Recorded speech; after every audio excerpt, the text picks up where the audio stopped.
Hey everyone, my name is Douglas Degges and I am an artist and educator based in the middle of Connecticut. I live just east of Hartford and I teach at the University of Connecticut and maintain a pretty active studio practice.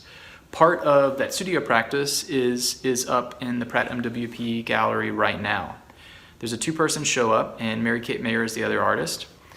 Part of the work that I have on exhibit in that space is a series of paintings and drawings that are a part of a project called A Squirrel from Memory.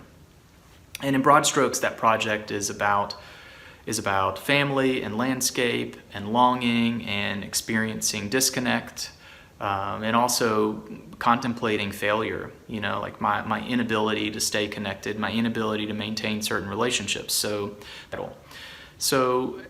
I've involved a number of family members in this project as a consequence, and most of the subject matter starts as a cell phone photo from my mom, and occasionally my dad and brother as well. And so I gather these images and I edit them and often digitally collage them, or at least closely crop them and prepare them for being translated into a drawing. And that backing up to the bigger picture is pretty important to my practice. I'm very interested in translation. So how does something go from a digital world, or a digital file rather, to the analog world and then back in and back out? So that sort of input, output, picking up noise or glitch information from the translation, from the investment in processes of a lot of interest to me. So the drawings are pretty small. They're all made on 7.5 by 5.5 inch sheets of paper, and the drawn area on that sheet of paper is much smaller.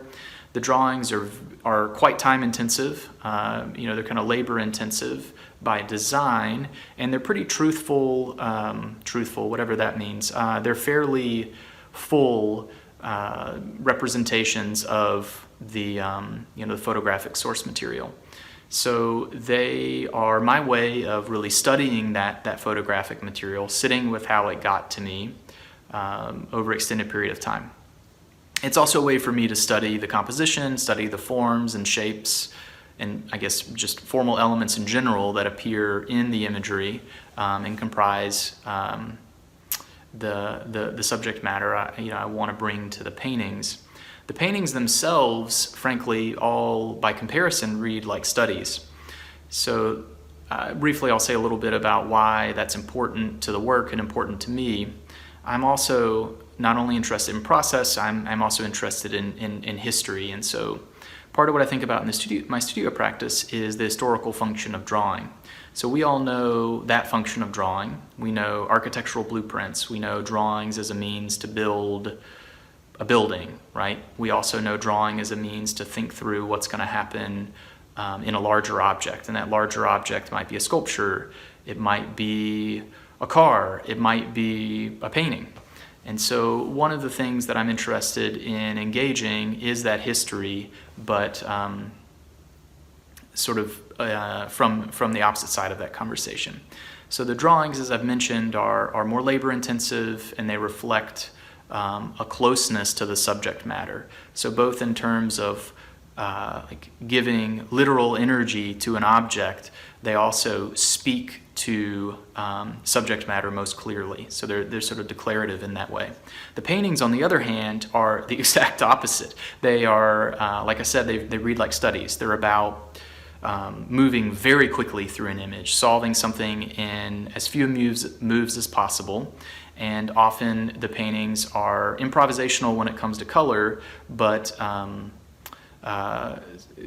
sort of whatever is stored up through making the drawings that I can access through memory. So I think about the drawing and then try to very quickly move through it on a much larger painting surface. And typically those paintings don't take much time at all. And that's important to me because they function as foils to the drawings.